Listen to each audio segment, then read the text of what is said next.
Mejor hablemos.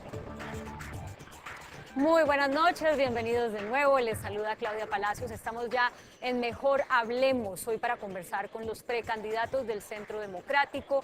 Ya les hemos dicho, en el día de hoy salió una de estas precandidatas, la senadora María del Rosario Guerra, porque con el mecanismo de encuestas que eligió el partido para ir haciendo una depuración o una decantación de los precandidatos, ella fue la que obtuvo el menor porcentaje en esta primera serie de encuestas, entonces decidió retirarse. Los 4 precandidatos que quedan en la contienda nos acompañan aquí esta noche. Ustedes han estado muy activos en las redes sociales participando, respondiendo esta pregunta que les hemos hecho. Vamos a verla gráficamente. ¿Cuál de estos opcionados debería ser el candidato a la presidencia por el Centro Democrático? A Iván Duque, B. Rafael Nieto, C. Carlos Holmes Trujillo, D. Paloma Valencia. Nos están diciendo por Twitter que faltó ninguno de los anteriores, pero es que hay que explicarle a la gente que en Twitter no dejan poner 5 opciones. Entonces, por eso no hay más opciones, pero ustedes pueden poner los comentarios que quieran, que saben que los vamos a ir proyectando en la pantalla. Nos acompañan Carlos Holmes Trujillo, abogado de la Universidad del Cauca con especialización en Derecho Penal y Criminología, magíster en Negocios Internacionales de la Universidad de Sofía en Tokio y exministro de Educación, también exdiplomático. Iván Duque, abogado de la Universidad Sergio Arboleda con maestría en Derecho Internacional Económico de American University y maestría en Gerencia Pública de Georgetown University, es senador de la República. Nos acompaña también Paloma Valencia, senadora de la República, precandidata por el Centro Democrático, como todos los que nos acompañan esta noche, analista política, abogada y filósofa de la Universidad de los Andes, con especialización en Economía de la Universidad de los Andes y maestría en Escritura Creativa de New York University, NYU. Rafael Nieto es abogado, fue viceministro del Interior y de Justicia, fue consultor internacional en seguridad, y es otro de los precandidatos. Está también con nosotros Edulfo Peña, que es editor político del diario El Tiempo. A ustedes muchas gracias por aceptar esta invitación. Claudia, muchas gracias. Claudia, muchas gracias. Siempre suelo trasladarle a los panelistas la pregunta que les estamos haciendo a nuestros seguidores en las redes sociales, pero por supuesto esa no se las voy a trasladar hoy a ustedes porque me van a decir pues que cada uno es el que debe ser el candidato. Lo que sí quiero es que veamos los resultados gráficamente hasta el momento, cómo está de una participación ya de 4.200 personas. 32% de quienes han participado dicen que el candidato debe ser Iván Duque, 29% que debe ser Rafael Nieto, 33% que debe ser Carlos Holmes Trujillo y 6% que debe ser Paloma Valencia. Vamos a comenzar con las diferencias.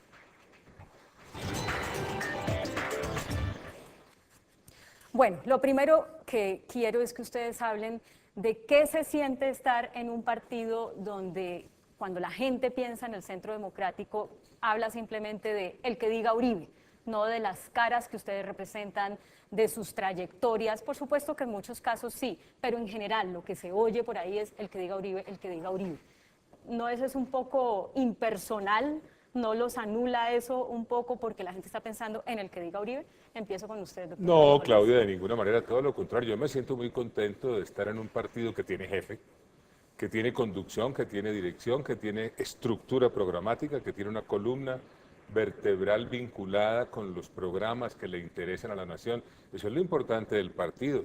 Es una desgracia para aquellos partidos que no tienen liderazgo, ni tienen programa, ni tienen jefe. De manera que yo me siento realmente muy tranquilo en Centro Democrático y muy contento de estar en esta batalla. Iván Duque. Yo también me siento muy contento de estar en un partido que ha venido haciendo más un ejercicio maravilloso de recorrer el país, de debatir los temas nacionales, de un partido que ha sacado proyectos muy importantes en el Congreso de la República, que le ha apostado a la salud, que le ha apostado a las industrias creativas, que le ha apostado al Sistema Nacional de Becas y que está todos los días promocionando nuevos liderazgos. Yo creo que eso es algo que nos distingue a nosotros y que nos hace sentir muy orgullosos de ser miembros del Centro Democrático. Paloma Valencia. Felices de poder decir que nos respalda el presidente Uribe, porque yo creo que lo que ha representado el presidente Uribe para Colombia es la posibilidad de promover nuevos liderazgos y de transformar la política. Este es un partido, Claudia, muy atípico, que está en la oposición, que no ha tenido puestos, que no ha tenido contratos, que no ha tenido que pagar por un solo voto, porque el prestigio que dejó ese gobierno del presidente Uribe, de las transformaciones sociales que fue capaz de hacer, de la seguridad que logró entregarle a los colombianos, de todo lo que se hizo en términos sociales, sigue siendo un activo de Colombia y del presidente Uribe, de manera que estar en un partido que se puede apreciar de que no necesita nada más que saber que se siguen unas ideas y que se respeta un modelo de gobierno y una visión de país es lo que me parece definitivo para Colombia. Rafael Nieto. El presidente Uribe ha sido atacado sistemáticamente desde los grandes medios de comunicación, desde el gobierno, y sin embargo sigue siendo la figura política más importante y mayor favorabilidad del país. La gente al final le reconoce unos trabajos durante 8 años dirigidos directamente a resolver los problemas esenciales de los colombianos. Este es un partido que además, después de la salida del presidente Uribe, ha estado todo el tiempo haciendo oposición sin un contrato, sin un puesto, sin dinero, y sin embargo ha logrado éxitos como, por ejemplo, la victoria del no en el plebiscito. Se puede hacer oposición en Colombia y se puede hacer oposición con ideas. Y a partir de eso tenemos unas propuestas para país que son el sacar a Colombia del borde del abismo donde nos llevan Santos y las FARC y reconducirla a un sendero de justicia, seguridad y prosperidad. Edulfo, vamos con el análisis. En el noticiero le preguntábamos a la doctora María del Rosario Guerra si el hecho de que ella siempre hubiera dicho desde que lanzó su precandidatura que iba a nombrar de vicepresidente a Uribe fue precisamente lo que hizo que muchas personas dijeran ya como, uy, de pronto es demasiado, más bien saquémosla de primeras. ¿Qué análisis hace usted de eso? No, yo creo que eso no pudo haber impactado la salida de María del Rosario Guerra. Yo creo que el presidente Uribe sigue siendo un ícono de la política en este país. Estaba pensando, por ejemplo, uno de los temas que le propongo como parte del debate es que Uribe, desde el 2002, cuando es elegido por primera vez presidente, hasta el plebiscito que fue la última ida a las urnas hace un año y pico, el uribismo, como ningún otro partido, se ha ganado un espacio en cómo enfrentar a las FARC. Y el tema sigue siendo tema de campaña. Yo te propongo para más adelante, si queda tiempo, que cada uno de ellos diga cómo enfrentaría el tema de las FARC como partido político, como actor político, ya que no está en la subversión, como continuación de esa política o de ese criterio que ha tenido Álvaro Uribe. Pues de una vez, ¿no? Pues entonces vamos para allá. Porque es que a mí me parece, Claudia, que el tema se metió, digamos, el tema de cómo enfrentar la guerrilla. Hoy, cuando estamos aquí en este programa, le tengo 2 o 3 noticias. Hoy se cayó la reforma política que habían acordado en La Habana. Las circunscripciones para la paz, que hay muchos que creen que no son para la paz, está casi agonizando. Y al fin el Congreso hizo una reforma gracias a una demanda que hizo el senador Iván del acto legislativo. Pero preguntémosles eso, si cada uno de ellos gana, ¿cómo manejaría el tema de las FARC haciendo política, por ejemplo? Y yo les agrego este pedacito para que lo piensen en la respuesta. Las FARC van a volver a elegir presidente en ese país. Que gane alguien, que gane el que diga Uribe, es de alguna manera la muestra de que las FARC volvieron o volverán a elegir el presidente como lo han hecho en los últimos años, no porque lo hayan elegido directamente, sino porque han llevado a que la gente, claro. Sí, como consecuencia de la existencia de las FARC, la gente ha votado por determinados candidatos en determinado momento. Vamos de izquierda a derecha. Empecemos por decir lo fundamental. Que las FARC hagan política puede tener alguna razonabilidad en el marco de un proceso de paz, pero que hagan política con ventajas, privilegios y beneficios que los ciudadanos de bien, que nunca han delinquido, no tienen, eso es lo que es francamente inaceptable. La ruptura del principio de igualdad frente a la ley que hace el pacto entre Santos y las FARC para poner a los guerrilleros aquí arriba y al resto de los ciudadanos aquí abajo, en múltiples aspectos, entre ellos en política, es lo que no tiene ningún sentido, porque al final, y es la otra cara de la moneda, lo que se le está diciendo al ciudadano es que ser pillo paga, que ser criminal paga, que si usted mata durante 52 años, lo que va a tener al final es un conjunto de premios, beneficios, derechos, que no tienen el resto de los ciudadanos, entre otras cosas, para hacer política. Pero permítame, lo interrumpo porque yo quiero sacarlos un poco del discurso que además entiendo que lo tengan muy memorizado porque van de debate en debate. Porque la gente puede decir, bueno, de hecho la gente dice, si no existieran las FARC, ¿qué sería el Centro Democrático? ¿Contra quién pelearían? ¿Cómo se darían, cómo se tomarían importancia y tomarían diferencia? El Centro Democrático tiene un proyecto de país, no habla solamente del acuerdo con las FARC o de la guerrilla. El Centro Democrático habla de salud, de educación, de infraestructura, de deportes, de cultura, de recreación, de pensiones. El Centro Democrático tiene una propuesta de carácter económico para sacar a Colombia de esta economía raquítica en que la dejó Santos después de que nos dijo que el resultado del posconflicto sería que creceríamos a unas tasas muchísimo mayores y muy por el contrario, estamos creciendo peor que en los últimos 15 años. No, reducir el Centro Democrático solamente al conflicto armado, a la posición sobre la paz, es una reducción que termina siendo una caricatura para un partido y para unas políticas y programas que lo que suponen al final es la posibilidad de llevar a Colombia de un estado de subdesarrollo, de violencia como el que tenemos, a ser una sociedad civilizada. Nosotros tenemos una propuesta de país. Paloma. Yo complementaría todo lo que ha dicho Rafael porque creo que ha sido bastante claro con lo siguiente. Nosotros radicamos un referendo derogatorio porque los colombianos somos los dueños de la Constitución y porque la Constitución dice que para protegerla de las modificaciones que haga un Congreso, el constituyente primario, que es el ciudadano colombiano, puede votar y decidir si quiere esos cambios o no. Y lo que estamos proponiendo es, uno, derogar la Jurisdicción Especial para la Paz, si no se cae mañana, Edulfo, porque es muy probable, como usted lo ha dicho, que eso también termine fracasando en el Congreso. Dos, buscar que genocidas, que criminales de lesa humanidad no lleguen a la política. Porque aquí yo creo que hay un punto muy importante, Claudia. Si las FARC quieren hacer política, que hagan política. Es que aquí nadie ha tenido vedada la política. Lo que no es aceptable es que aquellos que cometieron crímenes de lesa humanidad, que estuvieron poniendo bombas en los pueblos más pobres de Colombia, que tuvieron secuestrados a los miembros de las Fuerzas Armadas en campos de concentración, salgan ahora, no pagan un día de cárcel y entren a la política además regalada. Yo creo que las FARC tienen que hacer política con aquellos que no estén incursos en crímenes de lesa humanidad y la tienen que hacer, como el resto de los colombianos, con votos, nada de regalos. Porque aquí lo que es de fondo, me parece a mí, es la garantía de no repetición. Y la garantía de no repetición no la podemos interpretar simplemente en que Timochenko o Iván Márquez no vuelva a cometer un delito.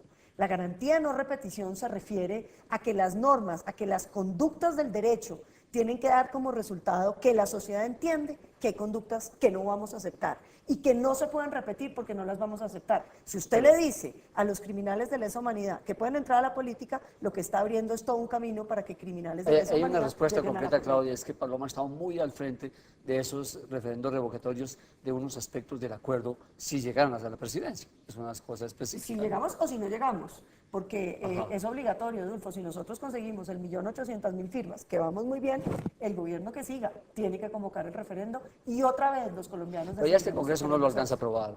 Es que no pasa por el Congreso, Adolfo. El referendo de... No, este es el artículo 377 de la Constitución, que es un control al Congreso.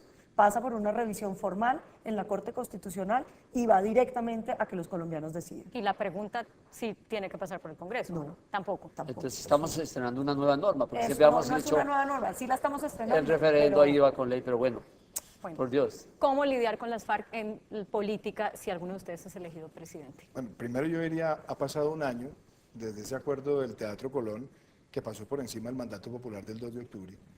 Y un año después no tenemos la información completa de los niños reclutados.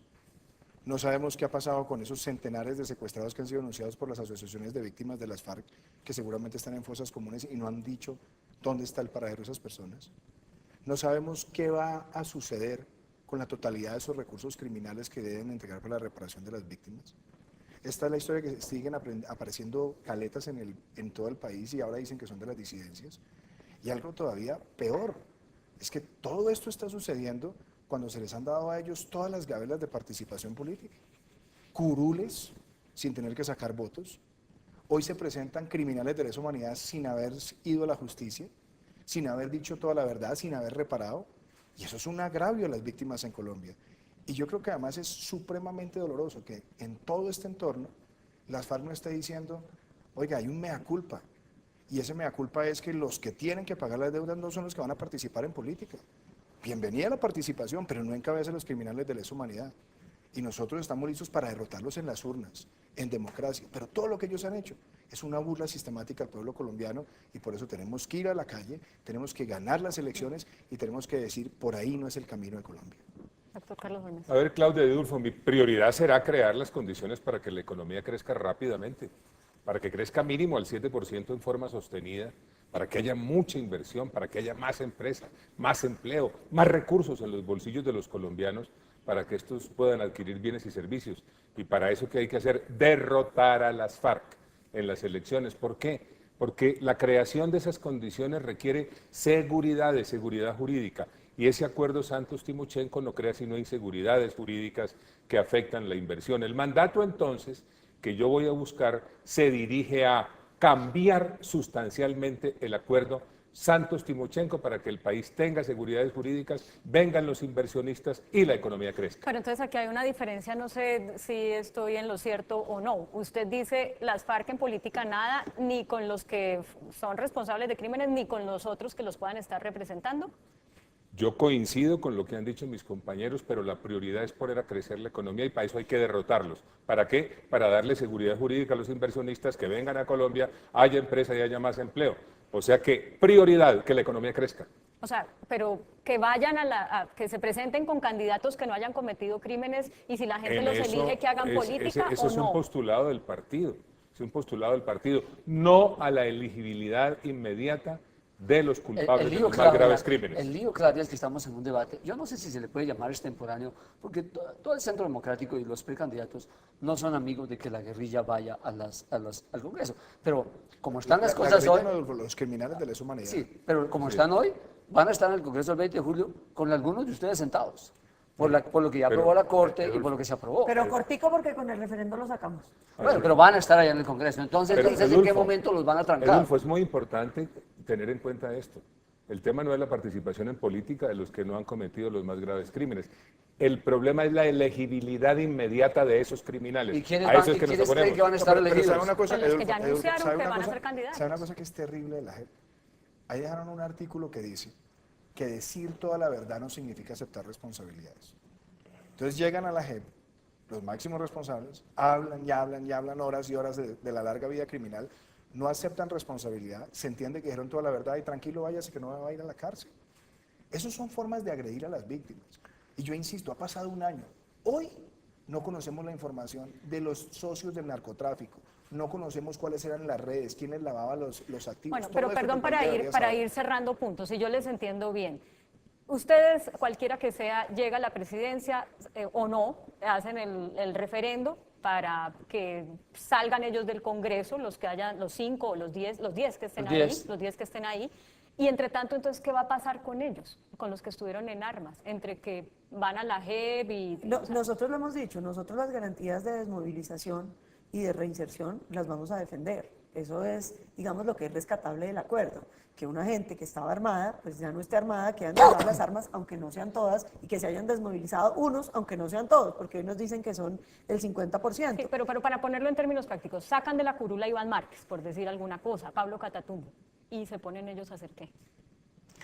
Lo que están haciendo hoy en día es que ellos tienen que primero rendirle cuentas a la justicia, Claudia. Es que uno no Hoy no puede le están quitarse... rindiendo cuentas a la Hoy- justicia. hoy- Esa pero es la están en postura no- de ellos, pero que es vaya primero a la justicia. Usted que no vaya puede primero. quitarse un uniforme lleno de sangre y simplemente entrar al Congreso como si aquí no hubiera nada pasado, porque entonces, ¿cuál es la garantía de no repetición? ¿Cuál es el mensaje para esos jóvenes que hoy están en bandas criminales o en disidencias de las FARC? Siga delinquiendo, que después usted negocia y queda libre. Rafael. Claudia, yo soy un poco más extremo en esta posición. Lo que necesitamos para que Colombia pase a ser una sociedad civilizada es que se cumpla la ley, se respete la autoridad, se premia a los que respetan la ley y se castigue a los que no. La idea de que los criminales de las FARC puedan hacer política no es una buena idea, es solamente tolerable en la medida en que fue parte de una transacción para que dejaran de matar. Pero lo lógico en una sociedad civilizada es que esos que han matado y han cometido secuestros y violaciones, etcétera, etcétera, etcétera, simplemente no fueran a hacer política, sino que estuvieran en la cárcel. O sea, Eso es les lo que quitan la tendría- curul y los meten a la No, cárcel estoy en un diciendo gobierno de que Rafael lo que Nieto. tendría que ocurrir en una sociedad civilizada, nosotros estamos en ese ejercicio de irla construyendo, es que a los criminales se les castigue y se van a la cárcel. Si no lo estamos haciendo y si no lo vamos a hacer con las FARC, es simplemente porque nos toca tolerar que ese fue el cambio que se hizo para que dejaran de matar, pero no porque entendamos que es correcto, no lo es. No es correcto en una sociedad que el que ha cometido delitos no pague por ellos. Y no es correcto en una sociedad que el que ha cometido delitos haga política.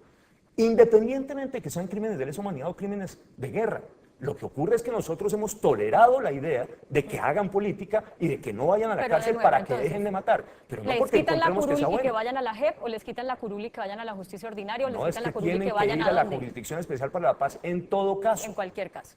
Eso es además lo que dice el pacto. No es un cambio que estemos proponiendo nosotros. Tienen que pasar por la JEP. Lo que ocurre es que Santos pretende que hagan política sin pasar por la JEP. Es que yo creo que además las contradicciones son evidentes. Este gobierno en el año 2013 llevó al Congreso un marco jurídico para la paz. Hubo una proposición de Juan Lozano, entonces senador, y quedó claro que los máximos responsables de crímenes de lesa humanidad no podían participar en política hasta que no cumplieran la pena. Fue a la Corte Constitucional, Claudia Adulfo. La Corte se pronunció, sentencia C577 del 2014, ¿y qué dijo? Hasta que no reparen, hasta que no digan toda la verdad, hasta que no cumplan la pena, no pueden participar. Y ahora nuevamente se hace Hay una nueva sentencia de la Corte de hace unas semanas que dice que solamente conlleva una certificación Sí. a la Claro, presidencia. eso es lo que me Corte parece cambió. grave. ¿Por qué la Corte hoy se ha dejado permear de esas presiones? Y ante la opinión pública, la ciudadanía va a castigar eso en las urnas, porque además se siente violada de su decisión soberana en el plebiscito. Y lo que la gente decía es, participación en política sí, pero los criminales de lesa humanidad no pueden llegar al Congreso hasta que no cumplan con sus penas. Claudia, tú me Si, permites si una, le van a una- regalar curules a alguien, que se la regalen a las víctimas, no a los me victimarios. permites Sí, una, claro. una interpretación. Digamos que uno mira 2018 y uno cree, Claudia, que el Centro Democrático, con ellos y con los que vendrán después a la alianza desde el conservatismo, van a estar en segunda vuelta. Estoy casi seguro, podría apostar. Y ellos representan, es una talanquera, digamos, ellos representan las FARC tienen que no avanzar tan rápido como lo han hecho, no vamos a dejar que las FARC estén en política, no vamos a dejar... Eso es un poco la actitud que hoy, o lo que representa el Centro Democrático, quiero como sintetizar eso, porque usted ve del otro lado del espectro a la centro izquierda que está apoyando que las FARC vayan a los cargos de elección popular, que estén cada día más en la sociedad. Yo quiero que esa sea una línea clara para definir lo que va a pasar en el 18. Si me permites, Adolfo, yo quisiera decir algo. Es que yo creo que ese es un tema muy importante, porque en los debates que hemos tenido en el Congreso yo creo que se ha podido ver, digamos, la posición moral de cada uno de los partidos. Entonces, por ejemplo, hay quienes dicen, sí, que las FARC hagan política, no importa que sean criminales de lesa humanidad. Entonces dicen, como los paramilitares también eran criminales de lesa humanidad y a unos criminales les vamos a dar representación política, démosle representación política a los otros. Entonces eso es, digamos, las bancadas de la Unidad Nacional.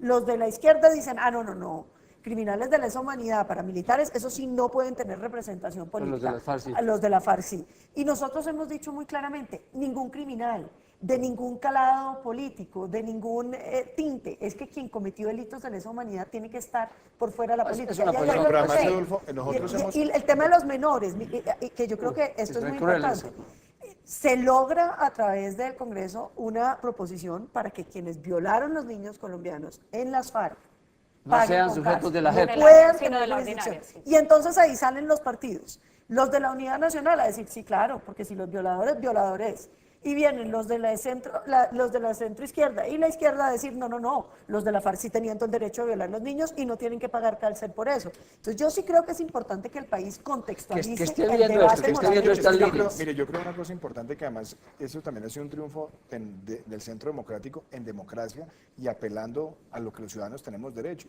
Nosotros demandamos el acto legislativo 01 del 2016 y permitimos que el Congreso pudiera hacer modificaciones soberanamente sin que el ministro del Interior dijera qué va y qué no va. La proposición de Maritza Martínez no hubiera sido posible si hubiera no necesitado hubiera sido por el ese aval fallo de del la Corte. ministro. Pero Entonces, mire, tengo hoy que nosotros hacer- hemos logrado que esos derechos se protejan. Tengo que hacer Y eso una- nosotros tenemos que cobrarlo también para que el pueblo colombiano se dé cuenta que al criminal no se le puede seguir entregando el tapete rojo Tengo que allá en hacer el una Congreso. primera pausa para comerciales, pero quiero irme con una respuesta de cada uno de ustedes. Si todos son tan parecidos, si piensan más o menos lo mismo o lo mismo sobre estos temas y lo tienen tan claro, entonces, ¿por qué por Carlos Holmes y no por los demás? ¿Por qué por Iván y no por los demás? Y lo mismo con Paloma y con Rafael Nieto. Yo me puedo referir a lo que estaban tratando antes porque quiero hacer unas precisiones sobre eso. Sí, ojalá brevemente porque me están diciendo que Primero, tengo que ir a comerciales. culpables de los delitos más graves, que paguen pena privativa de la libertad. Segundo, que no puedan ser elegidos inmediatamente. Tercero, la JEP debió haber sido declarada inconstitucional toda, y lo digo como coautor de la Constitución del 91. Cuarto, como consecuencia de esto, reformas de fondo a la Corte Constitucional que está excediendo sus competencias. Bueno, pero ¿por qué entonces, si todos están de acuerdo en eso, por qué debe ¿Qué ser Carlos Holmes? Holmes Trujillo En y mi no los caso, demás? en mi caso es la experiencia y la integralidad de la hoja de vida. Una hoja de vida que parte de lo municipal como alcalde elegido popularmente y presidente de la Federación Colombiana de Municipios, experiencia en lo regional, en lo nacional como ministro varias veces, coautor de la Constitución del 91, alto comisionado para la paz, amplia experiencia internacional, experiencia exitosa en el sector privado y en el sector académico. Eso es lo que yo pongo a consideración de mis compatriotas. Experiencia. Iván Duque. Claudia, para empezar, acá hay similitudes en principios y esta discusión que estábamos teniendo es sobre principios. Y claro, hay diferencias, pero hay diferencias dentro de una visión. Yo, por ejemplo, he presentado este programa, son 162 propuestas sobre distintos temas, en lo ambiental, en la infraestructura, en el desarrollo de los mercados de capital, en el emprendimiento, en la ciencia y la tecnología. Y ese es el programa que yo he venido presentando para la discusión, para que los colombianos me acompañen. ¿Qué espero? Que este programa sea el programa del Centro Democrático para que nosotros construyamos esa plataforma de la Presidencia de la República. Pero ese programa lo podría implementar Carlos Holmes Trujillo, Paloma. Pero Daniel. lo estoy liderando yo, lo he escrito yo, lo he trabajado yo y yo espero ser el presidente que lo materialice. Paloma Valencia. Vea, lo primero que hay que decir es, yo creo que todos los precandidatos son buenísimos y cualquiera que quede lo vamos a acompañar con todo el entusiasmo porque aquí lo que estamos defendiendo son unas ideas. Pero claro, como hay que decir por qué uno y no el otro, yo no diría por qué no el otro, sino por qué quiero yo ser candidata del Centro Democrático. Primero, porque yo creo que estamos en una generación que quiere gobernar a Colombia. Hemos venido siendo gobernados durante ya muchos años y creo que el cambio generacional es ahora, porque como mujer creo que las mujeres tenemos que tener espacios en la política. Claudia, cuando usted ve los maltratos a las mujeres en este país, el abuso sexual de los niños en este país, usted entiende que aquí estamos condenados en una cultura machista y hay que romperla llevando a las mujeres al poder, porque eso es lo único que transforma la manera como la sociedad percibe a la mujer. Y tercero, porque yo creo que yo represento bien las ideas del Centro Democrático.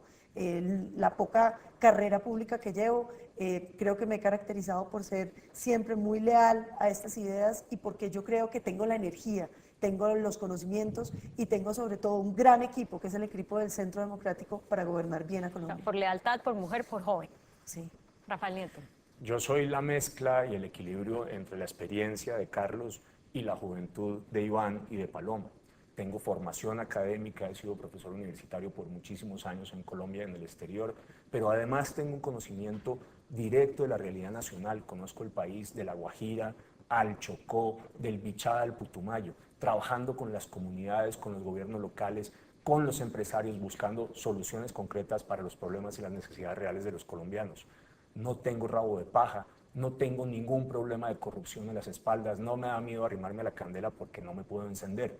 Y al final tengo el carácter y las ideas para conducir a Colombia por un nuevo rumbo, alejarlo del precipicio en el que nos están llevando Santos y las FARC y llevarlo a una sociedad más justa, más segura y más próspera.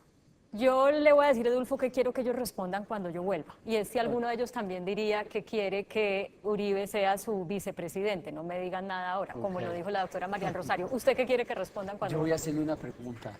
Rápidamente, el contexto es este. Tú sabes, Claudia, la gran influencia que tiene Álvaro Uribe en el país, en el partido y en cada uno de ellos.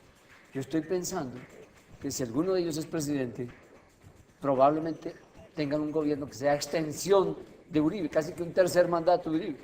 ¿Cómo vamos a hacer? ¿Eso será así? Quiero esa pregunta, Claudia. Harán el tercer mandato de Uribe, Sí. es la otra pregunta. Ya regresamos, es mejor hablemos.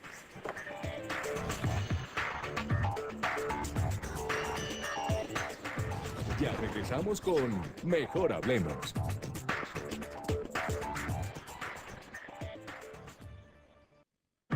Continuamos con Mejor Hablemos. Vamos directamente a las preguntas que habíamos dejado pendientes. Doctor Carlos Holmes Trujillo, usted nombraría de vicepresidente. ¿Y por qué me pone ese tono? Es que siempre. ¿Usted nombraría de vicepresidente a Álvaro Uribe? No, la cosa es clarísima, sería mi principal consejero, eso lo tengo clarísimo.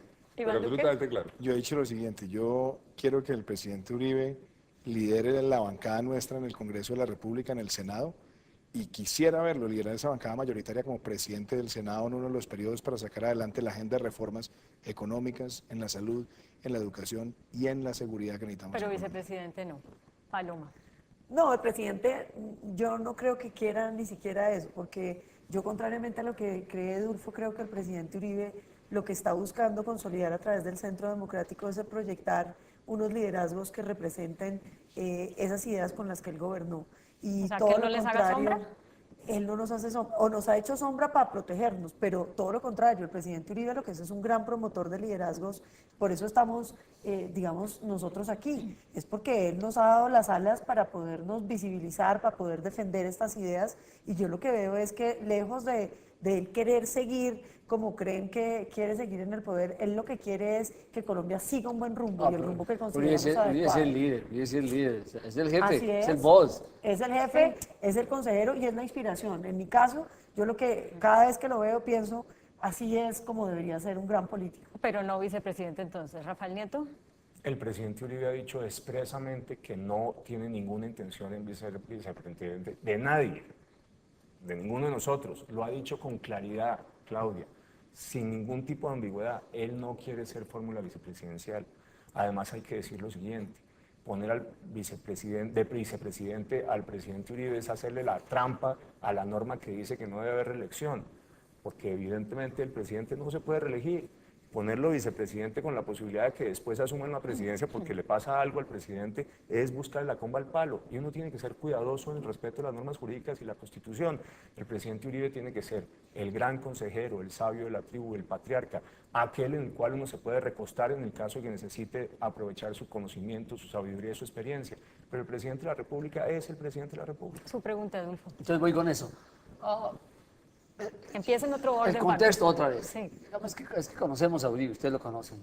Uribe es un hombre de una gran capacidad de trabajo, de un conocimiento como pocos en el país, con un sentido de la autoridad. Lo vimos hace un par de semanas cuando le dijo, Oscar Iván no va más, y también tuvo que decir otra cosa, que fue cuando se me olvidó la otra decisión que tomó hace una semana. Pero bueno, dejemos ese contexto para más adelante.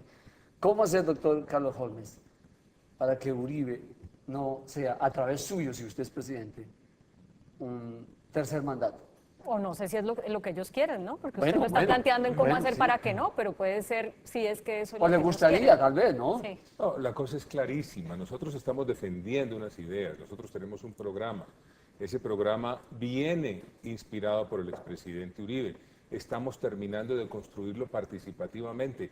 Ese será el mandato. Ahí se reflejarán las ideas del presidente Uribe, las nuestras y las sugerencias de la comunidad. De verdad que por eso señalé que será mi principal consejero. Y les repito, qué maravilla tener de consejero, siendo presidente de la República, un hombre como Uribe que tiene un conocimiento ecuménico del país, es sereno y es cuidadoso. Yo espero de verdad tener esa oportunidad para tenerlo muy cerca de él. Pero intuyo que todos nos van a responder más o menos lo mismo. Si hay alguien que quiera decir algo diferente, bienvenido. Pero Yo solo Está- quisiera decir algo, Claudia, y Claudia, es- Paloma, a ver. Paloma. quería decir, es lo siguiente, yo creo que los que son antiuribistas son los que tienen una visión de que el presidente Uribe tiene una especie de títeres, pero yo ahí difiero mucho, no solamente por el irrespeto que eso supone a quienes estamos aquí sentados como si no tuviéramos personalidad ni carácter, y hubiéramos estado como, digamos, al servicio de, como decían, de marionetas. Yo creo que no, todo lo contrario, aquí lo que hay es un compromiso ideológico del presidente Uribe con Colombia y de nosotros con esas ideas. Y eso es lo que, es evidente. Y yo quiero decirle esto, Adolfo, la idea de nosotros es de trabajar en un equipo.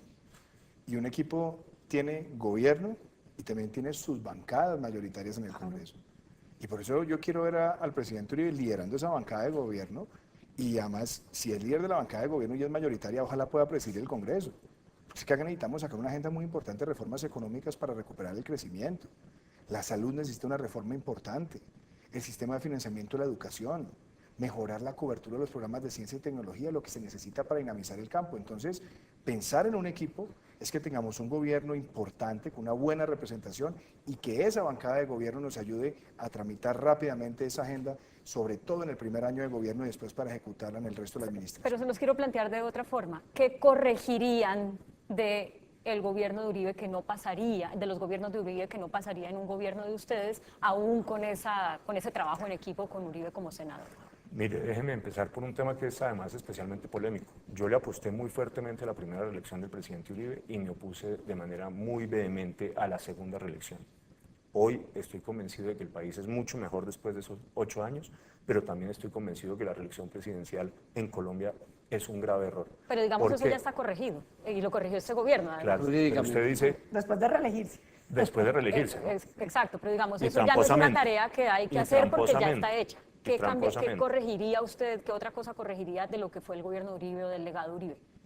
No, a mí me parece que en las líneas generales yo estoy fundamentalmente de acuerdo y creo que tal vez haría un énfasis especial mayor en los temas de política exterior, donde el presidente Uribe se concentraba fundamentalmente en los grandes asuntos nacionales y le tenía en general poco interés a los temas internacionales, no eran el centro de su agenda.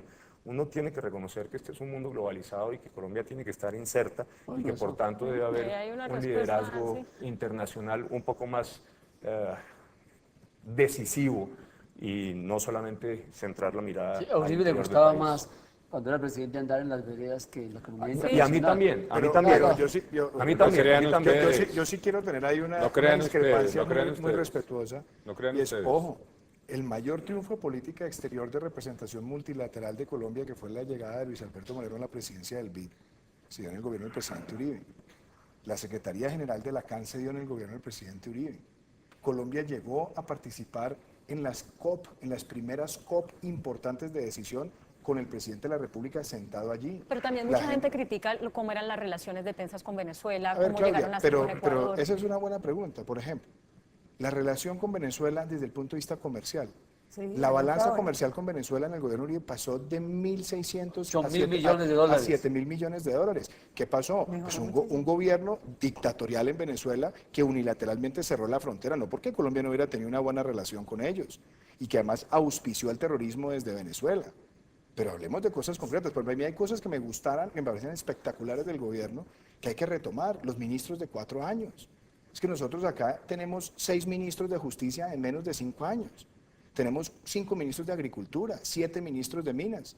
Aquí hay que volver a tener personas con liderazgo en el timonel de las principales áreas del gobierno, porque necesitamos orientar políticas públicas. Entonces hay que mirar las cosas Pero, buenas Claudia, que se dejaron de hacer, ustedes y hay me que hacer permiten reformas de una- gestión y de gerencia y de resultados también en otros temas. Miren, yo fui embajador del presidente Uribe. Yo fui Bruselas. embajador de él en Estocolmo y concurrente en todos los países nórdicos y embajador ante la Unión Europea, además de Bélgica y Luxemburgo. La capacidad de gestión internacional del presidente Uribe es notable. Esa historia según la cual es un hombre apenas parroquiano, que se dedica más a las veredas que a la cosa internacional, eso es pura fábula, eso es cuento, todo lo contrario. Es un gran actor internacional, es un gran gestor internacional. Mire usted todos los acuerdos de libre comercio que salieron adelante durante el gobierno del presidente Uribe. Mire usted cómo logramos, en el caso de Europa, por ejemplo, sacar adelante el acuerdo comercial con la Unión No, y Europea con Washington, en y con medio de Washington, una con oposición tremenda. O sea, usted ahí De no manera- corregiría nada, corregiría Es que algo en política del- exterior todo lo contrario, profundizaría una acción internacional muy exitosa. ¿Corregiría en algo?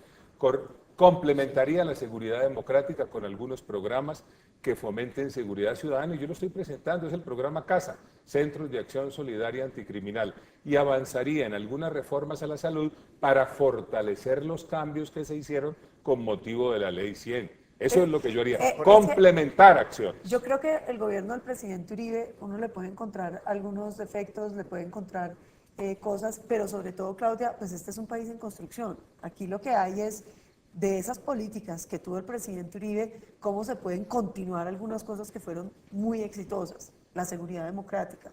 Hoy cuando tenemos bandas criminales en todo el territorio, minería ilegal, cultivos ilícitos, se hace urgente repensar esa seguridad democrática en términos de cómo se va a controlar el fenómeno de que otra vez el Estado colombiano está perdiendo el control del territorio.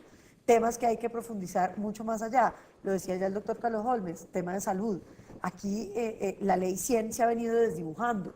Hoy tenemos unas EPS que prestan servicio ellas mismas. Entonces, uno va a buscar servicio y la EPS lo manda a la clínica del hermano o de ellos mismos, pésima, con un pésimo servicio, pero al sistema le cuesta lo mismo. La integración vertical, que es un proceso que se fue dando después de la Ley 100, yo creo que hay que reversarlo y buscar que el usuario pueda escoger dónde va a ser atendido. Temas fundamentales como los económicos, hay que retomar la política del presidente Uribe, que es el sector privado productivo, con una tasa impositiva razonable que signifique bajar los impuestos en Colombia y sobre todo darle estabilidad para que la gente crea en Colombia y quiera invertir. Yo creo que estas son las cosas que hay que retomar.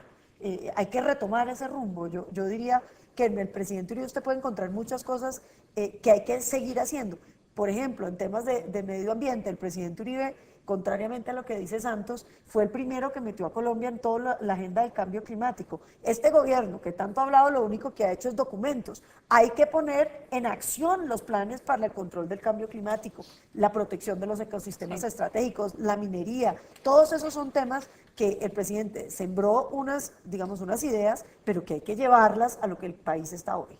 ¿Quería agregar algo, Rafael Nieto? Sí, para que no quede una caricatura de lo que dije. Yo lo que creo es que se puede hacer más énfasis en los temas internacionales de los que hizo el presidente Uribe. Perdón, Edulfo, y termino. Por ejemplo, yo creo que en el tema de Nicaragua se hubieran podido hacer ajustes, que no se hicieron, y ahí yo tengo unas diferencias.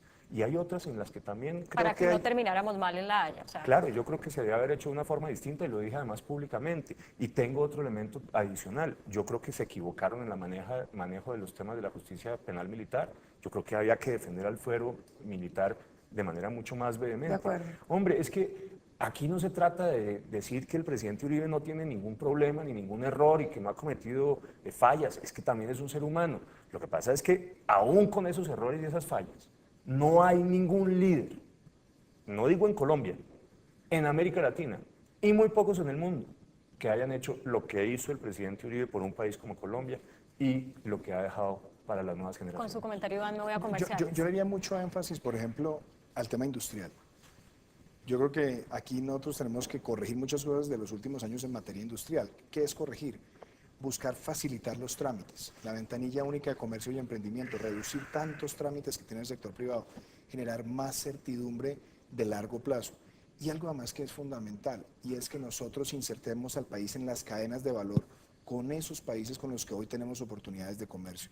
Esas serían cosas que hay que hacer rápidamente, que corrigen muchos errores de este gobierno y quizás cosas que se dejaron de hacer también a finales del gobierno del presidente Uribe. Pero aquí lo que toca es mirar de las cosas que se hicieron bien, qué retomaríamos y en qué cosas haríamos más énfasis. Industria sería una de ellas. Cuando regresemos nos va a quedar muy poco tiempo, pero igual adelanto dos preguntas, a ver si alcanzamos y usted adelante la suya, Edulfo. Uno, ¿qué continuar del gobierno Santos, si hay algo continuable y destacable para ustedes si son elegidos presidentes? Y dos, ¿va a seguir Colombia en esta polarización tan tremenda si alguno de ustedes es elegido presidente? Y yo haría una pregunta, el gobierno del presidente Uribe, los dos gobiernos, hizo muchas cosas, pero hubo como una línea, un eje central, que era la seguridad democrática, casi que se identifica por eso. Necesariamente cada uno de ustedes extendería esa línea, proyectaría, modificaría, sustentaría. Yo los veo a ustedes es como si estuviéramos en un concurso de historia hablando del pasado, hablemos del futuro. No, lo que pasa es que... Eso es una es que excusa para que ustedes Claudia, hablen del futuro. Porque es que el país quiere hablar del futuro. La pregunta tuya de qué no se quieren parecer porque todos llevan a afirmar lo que quieren de Uribe y no es una crítica a Uribe, es que Uribe es un tipo importante. No, de acuerdo, pero digo, eso Uribe ha sido un tipo lo muy digo influyente en este país. Bueno, pero Hablemos si del futuro seguimos del país. alargando el paso a comerciales no nos va a quedar tiempo para responder las preguntas. Ya volvemos con Mejor Hablemos. Ya regresamos con Mejor Hablemos.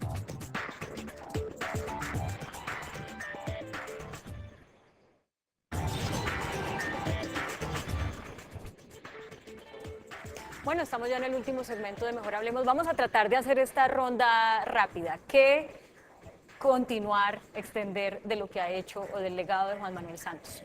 Rafael Nieto.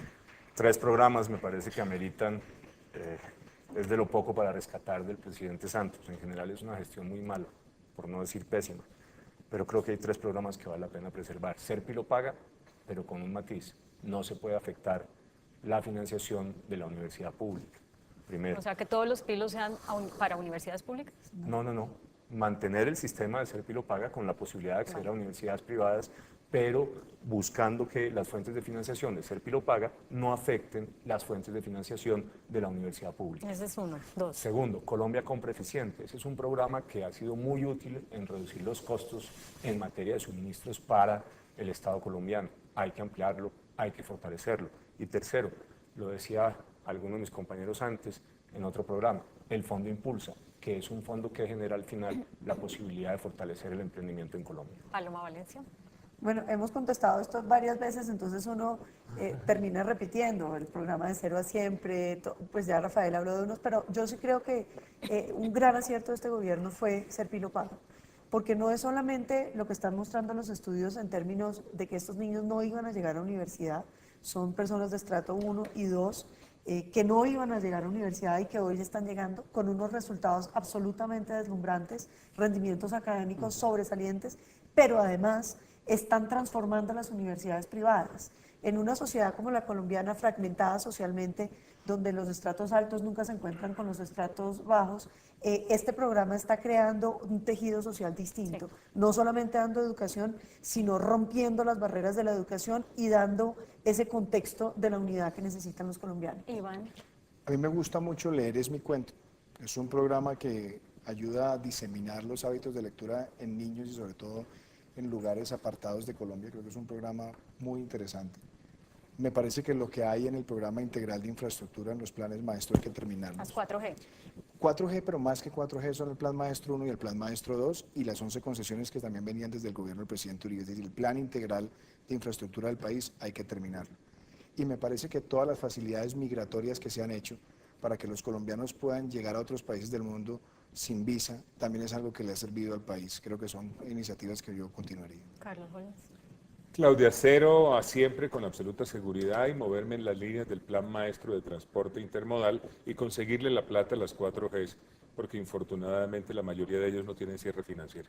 La pregunta suya era ¿cuál? Ahora sí había la posibilidad de fortalecer, si les parece que es importante fortalecer temas como seguridad democrática que marcó el gobierno de Uribe. Eso es. Yo diría una cosa, Adolfo. Aquí hay que recuperar, por ejemplo, los programas de cooperantes.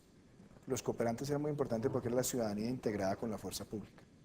Yo, por ejemplo, creo que los sistemas de recompensas también eran muy importantes para la delación e infiltrar el crimen organizado. Y creo que los consejos semanales de seguridad era una manera donde se llegaba con el gobierno y se contrastaba entre la fuerza pública y la ciudadanía la percepción de seguridad. Esas tres cosas se perdieron, hay que retomarlas.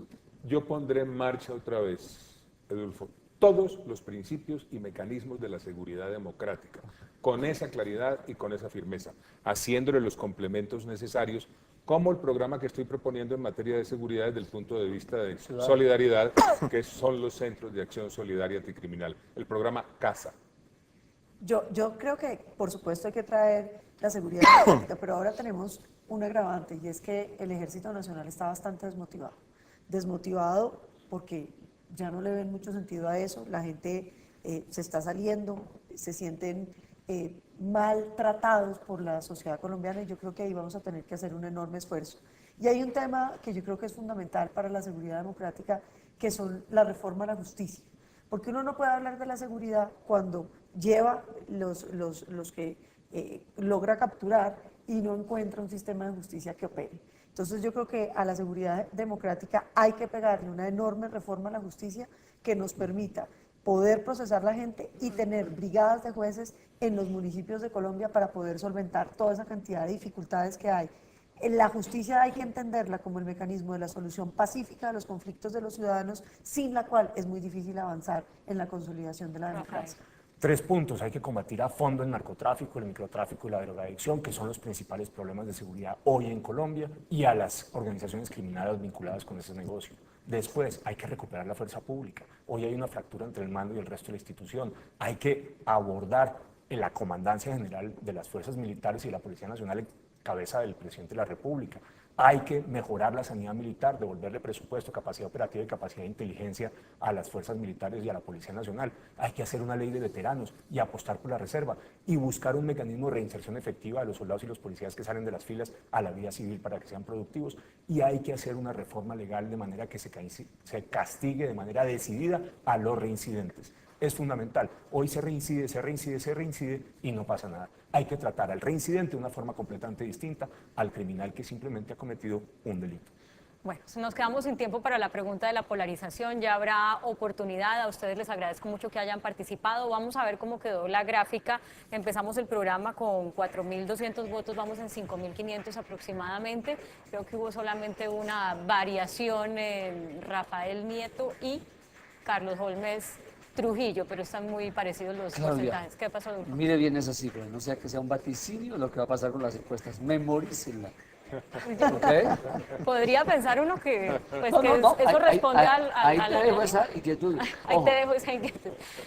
Gracias por participar. Los Muchísimas dejamos gracias, como Claudia. siempre. Muchas gracias. Claudia, gracias. Adolfo, Bueno. querido. Muchas gracias. Los dejamos como siempre con Gracias. un adelanto de la caricatura que será publicada mañana en El Tiempo Impreso y en eltiempo.com por Matador.